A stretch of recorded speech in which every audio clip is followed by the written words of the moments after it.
Good morning everyone, today we're checking out a brand new video from Josh Scorcher of the top 10 creepiest hidden lore in gaming. And what fitting since it is, of course, October. This video Let's is go. brought to you by Redneck Engineer, custom-built gaming PCs and parts for an affordable price. Use code JoshScorcher at checkout for a 5% discount. And make sure you don't have any coupon clipping extensions like Honey installed or I don't get my commission. Thank you!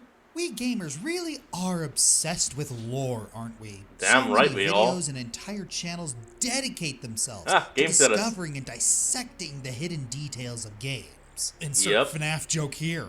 And one of the most popular types is the creepy stuff. The darkness always the hiding best. just out of view. First off, no fan theories. These have to be canon, or at least heavily implied as such. Two, this is okay. hidden lore. If it's something that's just normally revealed to you by playing, it doesn't count. As we done you with the gotta surprisingly creepy lists, more points will be awarded for higher contrast between the lightness of the game and the creepiness of the lore. It's time to find the lore. Everyone grab your shovels, get to digging that code. Get it? Data mining? Maybe I should have explained the joke.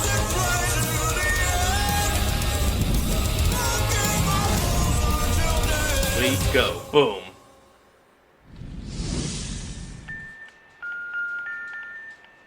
Number 10. Doctor, I'm afraid of backstories. When did this all start? Well, Stories can be traumatizing. Take our not-so-heroic protagonist, Travis Touchdown. The whole reason he From became No an More assassin in the Heroes? first place was because someone killed his parents right in front of him. The killer in question, the current high-ranking assassin, Jean.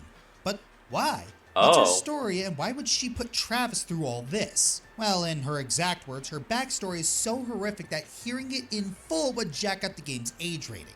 Their solution? Okay You then. are my half-brother. You know that manga called Miyuki? The Japanese one? Well, it's like that. Your father abandoned my mother to run off with your mother. Yeah, I didn't edit that. They actually fast forward through the Oh, whole thing. You only catch okay. a brief semblance of the story, and the only coherent takeaway is that Jean and Travis are half siblings. Well, joke's on them because I found. Now I did understand one bit. It said something that her father abandoned her mother to get with his mother. A slowed down version of her speech that'll give me a clear rundown of what she's been through. How bad could it be? 2 minutes later. Oh!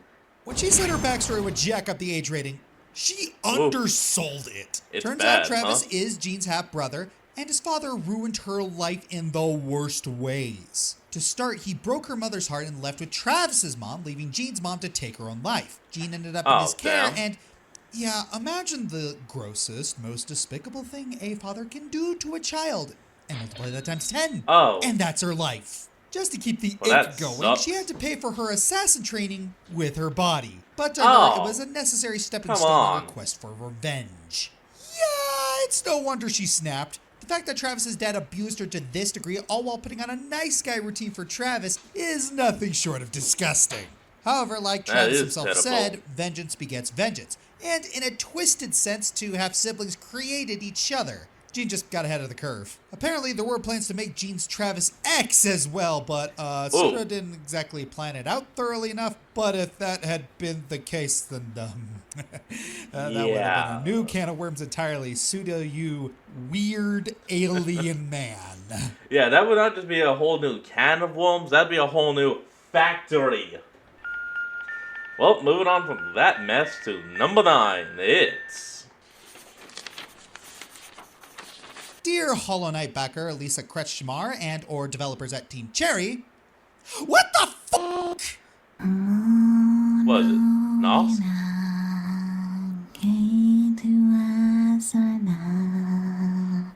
In everyone's favorite bug indie game, probably, there are several bosses known as Dream Warriors, glorious fighters of Hallowness past created by high-tier backers of the game. We're not sure how much of that's the lore cool. itself was written or suggested by the backers, but either way, someone woke up one day and created the story of No Eyes. Upon first glance at No No Eyes, Eyes, huh? she has... Okay, I want you to take a wild guess at what you'll notice about No Eyes. Go on. She has no eyes. There you go. So how in the reverse Coraline did that happen? Well, plenty of random enemies in the game are also walking eye sockets, and No Eyes herself is a ghost. She may just be a skeleton or a normal bug corpse, and those streaks down her eyes. Surely those are tears, right?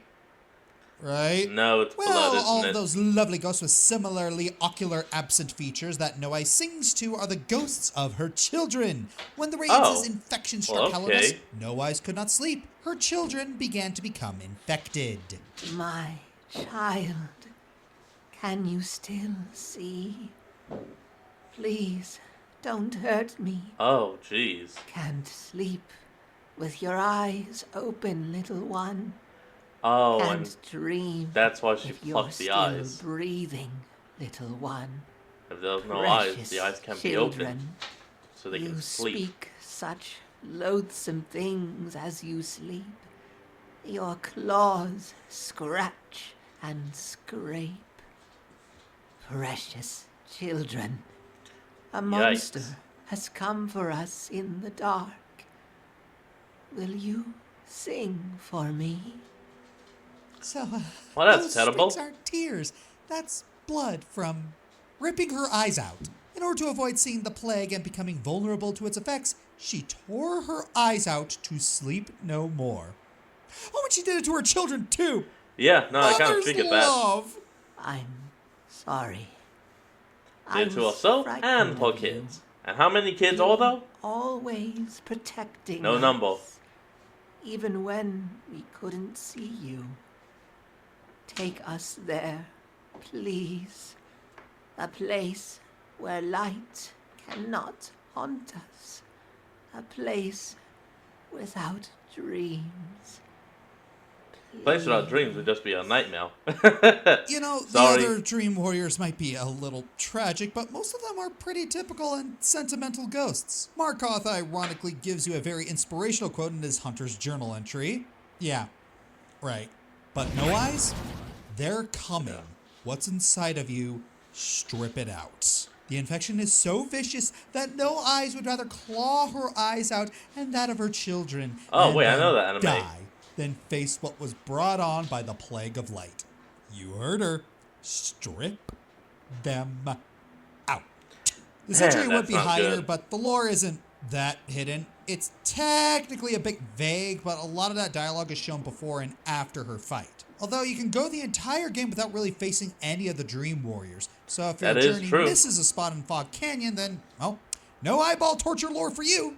Speaking of the sleeplessness, On to number 8, and it's... Let's see. it seems that since the dawn of YouTube countdowns, anytime the topic of creepiness is ranked, there's always a special seat in reserve just for the king. Half-Life? No. Majora's Mask, of course.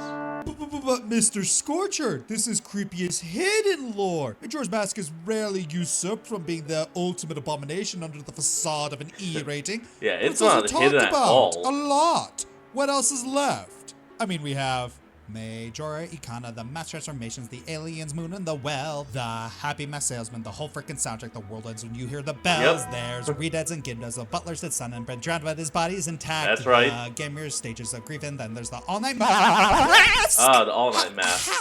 How is it that of all the endless videos talking about the horrors of Zelda, this thing has somehow avoided almost all discussion? The all-night mask is pure facial terror. To avoid 99%. I mean, actually, yeah, in the game, it is classified as a mask that was used to torture people. It would be strapped on and just left on for days to weeks on end until eventually the wearer went insane. Percent of the mainstream scary Majora's Mask discussion online is to already be hidden enough by the typical contenders. The appearance of Majora's Mask itself is mildly creepy, but this is not that far behind. A feat that is hard to come by. The all-night mask is one that allows the player to, for better or worse, stay awake as long as it is worn. An ancient relic that was a torture device for insomnia. See? Wait, huh? A Yeah, torture when device. you wear this Yep. abominable blooper FNAF animatronic-looking thing, you can visually see how it functioned in the old days. It pries Link's eyes open with presumably metal and forces the rest of his face in a certain position to ensure he will never sleep. You can see Yeah. Link torture himself to utilize the effects of the mask as his eyes turn bloodshot red. This lore is hidden until you realize it's hidden in plain sight. Extremely. All right, one or two sentences of canonical lore. A bit cryptic, in it? Here's the thing. Of all the masks you obtain in the game, the acquisition of the all-night mask dubiously makes the least sense. Even in some of the scarier moments of the game, like with defending Romani from them and helping the Pamela's aliens. father from the Gibdo curse. That it guy. does make sense that you'd get the Romani and Gibdo masks respectively. But, why does the random NPC who runs the Curiosity Shop have an ancient torture device? And for how much? 500 rupees? Yeah. In this economy? That's It's worth noting that pretty even the Happy cheap. Mask salesman himself recognizes its unusually high value. That's the all-night mask, isn't it? That looks like an Oh, expensive this is from the remake. mask. Maybe you should have Oh, bought the remaster? cardboard version instead. Perhaps this value comes from the mask very likely being an ancient relic. An ancient relic that very likely came out of Ikana Canyon, which needs no introduction. Oh, Putting of such a course high not. price on an old torture device is crazy sadistic. Who the f collects these things? Well, considering it only shows Everyone? up in the shop once you stop Seiken from stealing the bombs from the lady. Yeah, that's starting to make sense. Next time you boot up Majora's Mask, take a moment to appreciate the lesser known details of the game. You might just find something that keeps you from sleeping. Or you just drink Baja Blast as the Lord intended. And on to number 7. We move from Zelda to... Hiding things becomes far easier when you're making something GTA? as expansive as a Rockstar game. Oh yeah, GTA gives you a massive playground to mess around in, destroying things to your heart's content. The corners of those games can hide some horrifying secrets. Oh. Cults, ancient prophecies, ghosts, aliens, serial killers. So many of Rockstar's games have entire icebergs Whoa. with the mysteries scattered across the cities, it's hard to Huh, even count sweet. them. Go into the Old West, however, and we meet Rockstar's most enigmatic Ah, Red Dead Redemption. figure, Red Dead Redemption's Strange Man. In the first game, you meet him in the side mission chain, and this guy's already sketchy beyond belief. A mysterious stranger in a Completely. dapper suit testing John Marston's morality, knowing way more than he should about John's past. What's Like strange, what? haha, is he never tells John exactly what path to take. He just tells John to check on people, and whether you act morally or not, he'll know and find it interesting. In the final meeting, John has had enough of his cryptic nonsense and tries shooting him, only for the bullets to completely phase through him. Yeah, And the spot what the you hell? meet him, where he makes sure to comment on, it becomes the site of John's grave. Of course, Oh. this guy has supernatural written all over him, with theories it ranging God? from him being God, the devil, or the Grim Reaper himself. And when Red Dead 2 came out, well, you didn't think Rockstar would forget to invite him along now, did you? And And it here was in he's the even picture. more enigmatic. Oh, you don't and in meet the him reflections. directly, but you can find his cabin with ominous messages and omens for the future inside that cement his all-seeing nature. Don't think he's content to just sit back and watch, though. As in the postgame, it's implied that through a deal with the devil, he saved Armadillo's local xenophobic shopkeeper Herbert Moon from the sunwave Oh. of cholera that wiped out the rest of the town. Figuring out who or what exactly the strange man is would require a lot of speculation. But of gaming's Yeah. cryptids, he is one of He definitely has to be something beyond the earthly realm. the standouts. He was almost like an old Western ghost story, and Red Dead 2 even leans into that more. Who knows what will Ghost be hitting Train. in GTA 6 whenever that comes out. Well, we move from the Old West to number 6, and it's... The main hook of Persona 2 is that rumors are becoming reality. Of course, no rumor can fully become true before being spread first. Enter the Kuzunoha Detective Agency. For a small fee, Todoroki will take the rumor of your choice and spread it among the populace. Everything from changing the inventory of shops to making unique enemies appear. But like with everything Oh, else in the okay. game, things are far more That than was a they pull of the appear to hand. be. As it turns out, Todoroki was possessed the entire time. Sometime By before the what? present day, he was possessed by Kyoji Kuzunoha, a major character from Devil Summoner. He turned Todoroki into the spiritual detective that he is. For some context, Kyoji died early on and spent the rest of the game either possessing people or hanging out in the astral plane. And let's just say none okay. of his possessions were consensual, No means yes. which really makes you wonder about any potential family Todoroki has. And the creepiest part, this never gets resolved. Even in the new universe of Eternal Punishment, nothing changes with Todoroki and Kuzunoha. and it's never been addressed since. Still not as effed Well, up as that's that one bit something. where you can kill a shopkeeper via a rumor. The 5 Persona 2 fans in my audience will know what I'm talking about. Oh, we move on from that short bit to number 5. It's Okay, I guess that's art. Fear and garbage. Hunger. And that's exotic. So, only cans. So of course we're going to be talking about the Firstborn. Whoops, sorry about that. And of course a lot of us already know about that thanks to the one, the only, the Game Theory, and their video literally telling us all about it.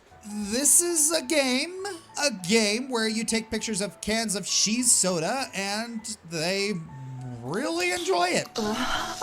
Whoa, back it up there.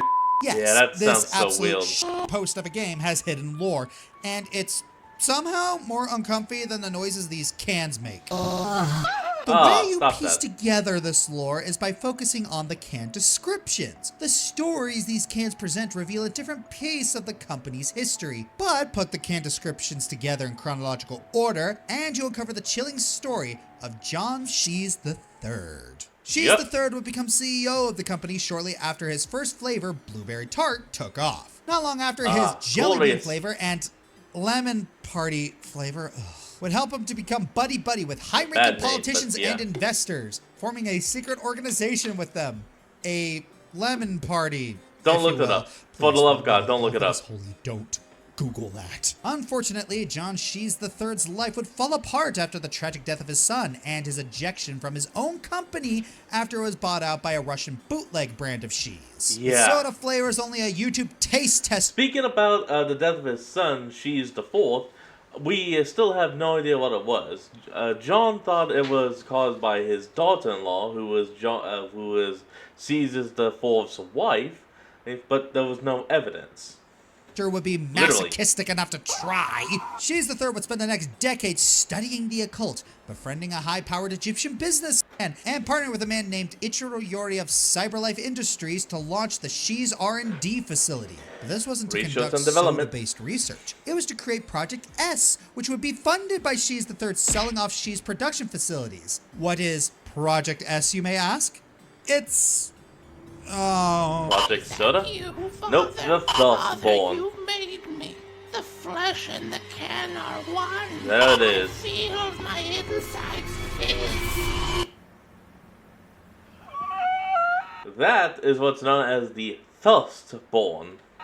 This is She's Thirstborn. John Shees the Fourth reincarnated as, quote, both can and human soul combined into one perfect organism. God, that's terrible. Okay, yeah, this just went from cans are sexy cause haha funny to actual body horror. Oh, Yup. it gets more unsettling than that. The last line of Thirstborn's can description reads, "It was the first of many." So, all those other cans that were talking to you in the game, all human souls trapped in cans. The Oh, blueberry yeah. melon twist flavor and the hot and steamy Every DLC last confirms this if you one. play the level the opposite way. Oh, and if you go through the game's files and type the word John into a file named narrator.txt, you get an audio file revealing that She's the Third died trying to protect his son. But wait, The can, if yeah. She's the Third died after creating this prototype, who's putting all the other souls into the cans? Well, it's revealed in the cookies and cream can description that someone named Suzio Fishbark takes over as She's CEO after She's the Third's passing. And With if you're the wondering idea why that of name the- sounds so weird, Yeah. Boom, boom, boom! Did you know your name is an anagram? what makes this lore so unbelievably creepy is that, well, look, it comes out of left field. The developer did not have It's extremely left field. to go through all this effort hiding a bone-chilling story behind can descriptions, a website source code, the game's files, and even the game mechanics. But they did. It's enough to make you swear off drinking soda from a can again. So what you're saying some is people. that you don't think you can? Get out of here with that. Well, we move from that nasty flavor to number 4. It's Shin Megami Tensei 2 famously ended with the protagonist Aleph facing off against the original Judeo-Christian god himself, Yahweh. Upon being defeated, Yahweh cool. promises that he will return and that Aleph has committed the ultimate sin. Fast forward to the next game, Nocturne, which seemingly takes place in a new continuity. One of the first characters encountered is Hijiri, who bears a bit of a resemblance to Aleph. Yeah, probably just coincidence. But it's not. As it turns out, Of course Hajiri is it's not. indeed the reincarnation of Aleph. Thanks to the aforementioned sin, he was cursed with immortality. No wonder he went completely insane. May you live forever. And then there's the matter of Oh, that's Kagutsuchi hell. destroying the world so that it can be reborn. As it turns out, the Vortex world is far from the only one this has happened to. Billions of others are trapped in a constant cycle of destruction and recreation. In other words, everything that Aleph fought for in 2 has been rendered moot. Kinda makes the other endings really awkward knowing Kagutsuchi can just hit the reset button on everything. Just so click, there's still try one again. big question remaining, however. Why was this explained only in a side quest? But that one was even shorter, so on to number 3, It's... One of the cornerstones of horror is the idea that less is more. It's scarier when you don't have all the answers to something. When you're just left with something that just leads to questions upon questions. What did I stumble upon? What could it possibly Dead mean? body. With so little, the mind tends to wander to dark places. And when it gets lost, it wanders to even darker and even darker places. Tell me, Fox, how we wish we could pick your brain apart because really, what is going on between those two ears? Between the No Mercy Route's creepy meta undertones of breaking the game itself and Deltarune's newest chapters calling into question if the protagonist even wants your help, these indie darlings have a trove of mysterious content that shatters the fourth wall beyond any recognition. And deepest of all, there's the one man who proves the void does indeed stare back. W.D. Gasto, the only man to have fallen in... the only skeleton to have ever fallen into the void and live. Dr. W.D. Gaster. Play through Undertale normally, and you won't get any indication he exists. But if you get lucky with fun values, randomize each playthrough, you can find his followers that tell the tale of a brilliant scientist who fell into his own creation and was scattered across time and space, wiped from the very memory of the world. You have to go searching for breadcrumbs in the files to even find anything about him. You can find his theme in an experimentation log where he talks of darkness, shadows, and a mysterious two companions. Very rarely, if the fun values favor you, you can even find what we think is him, and he disappears before saying anything. Well, when Creepy you stuff interact for sure, with him, but yeah. Deltarune is where Gaster starts getting strangely relevant. When Deltarune was first revealed, Toby's Twitter went blank, and he started speaking to the audience in a very, very familiar tone. Gaster presented Deltarune to us, and many of its UI elements and even central religion and prophecy that the characters follow feel like they were created by him. But Gaster himself, outside of brief dialogue scenes, he's nowhere to be found. We don't know what his intentions are, how he's communicating with us, how far his influence goes. Nothing. We just know he finds our actions to be very, very interesting. And that unknown is what makes everything surrounding Gaster that much more creepy. He's been the subject of fan interpretation after fan interpretation. That was cool. But since we have so little actual concrete information about him, it's hard to tell where Gaster begins and ends. But this is a doctor we've had an appointment set for 10 years now. Will the mystery be solved one day? Maybe. But I have a strong suspicion we're not gonna like the truth. Fan-made. And now, onto the silver medal of horror. It's... disturbing content. Skip. Yeah, this would be for that video, not mine. I guess just start skipping or risk it and join. Okay, next up is the Orc Breeding Pits from Tales of Majile. Let's see what we're working with here. Yep, no, we're not going to talk about that without getting demonetized. Well, more than we actually are, at least. So, in lieu of that... Oh, what the hell?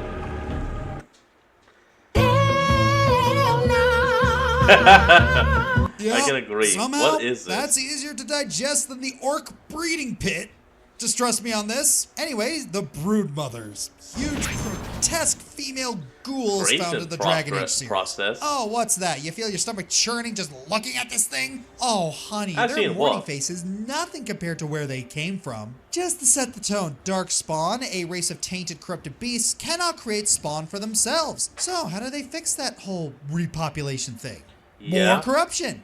Men who get tainted end up going mad and eventually die. For females, well, there's a lovely little poem about it. First day they come. Wait a minute, no, that clip we just saw was from Infamous 2.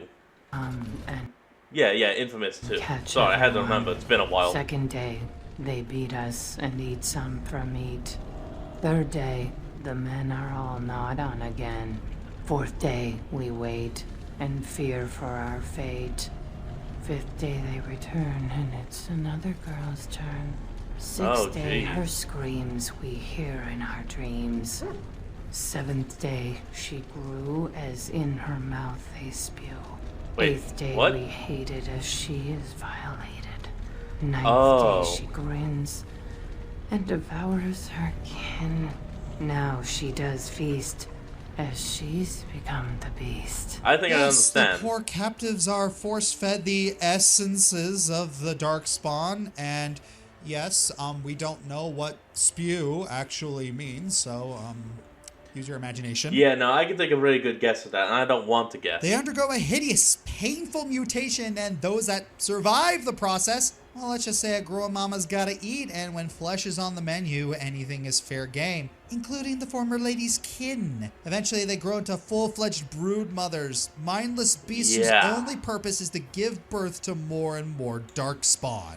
Oh, and how we're introduced to the concept reaches new depths of horrific. A lone dwarf named Hespeth tells us how her lover and leader, Bronca, had allowed one of her party members to be taken by the Darkspawn and mutated to use her kids as cannon fodder to retrieve a magical trinket. Meanwhile, all Hespeth can do is mourn over everything that's happened, knowing that what happened to her friend will happen to her soon.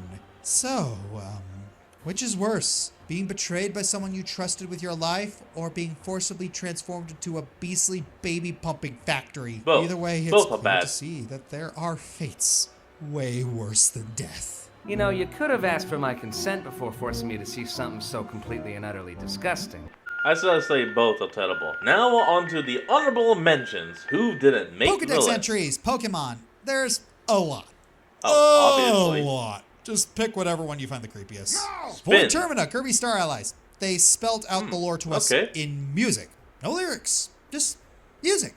Impressive. Childhood's End, Borderlands 3. Turns out Angel really did kill her mother. The real twist is the game doing something correctly. The Days Have Worn Away, TF2. All the funny hat simulators, endless fighting was by the administrator torturing a man for reasons she can't even remember. Think about that next time you all go friendly. Black Cyclops, Ace Attorney. It hides a secret buried deep in someone's subconscious. It can be broken, but do it the wrong way, and it can damage the person's psyche. So what Phoenix did to Kristoff was...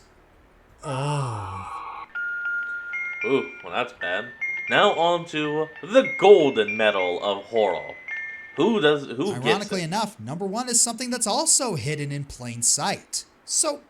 remember when Valve made games? TF2, Portal, Left 4 Dead. Valve seemed to have the magic touch when it came to making revolutionary titles. And arguably the most revolutionary of them all is, of course, Half-Life 2. This game changed FPSs as a genre forever, with storytelling at the forefront. You know the story, of course. Gordon Freeman wakes up to an Earth occupied by alien invaders and joins the revolution to free humanity from its shackles. But have you ever really stopped to just take in what the Combine did to the planet? Well, you know how Valve has an eye for detail? Littered across all of Half-Life 2 is extensive world building that paints a horrific picture of just how low humanity has been. Hold on. You weren't even shooting that guy. How did he drop dead? Brought down. There's just so much. Just when you think you've seen all of it, there's always some small detail that brings new horror to this dystopia. And some of this stuff is deviously hidden. Pay attention to the people you meet as you enter City 17, and you'll hear how the Combine are constantly moving people around, separating families and loved ones, and even drugging the water supply to tamper with people's memories. The people in food lines complain about starvation and mention how the Silver Protection agents are apparently fed better. But those officers have their own chatter you can listen to, and their lives aren't any better. And the fatigue ration is now 3 milligrams. Reward notice. Protection team member. Your family cohesion is preserved. Reminder. What? Memory replacement is the first step towards rank privileges. Mission failure will result in permanent off-world assignment.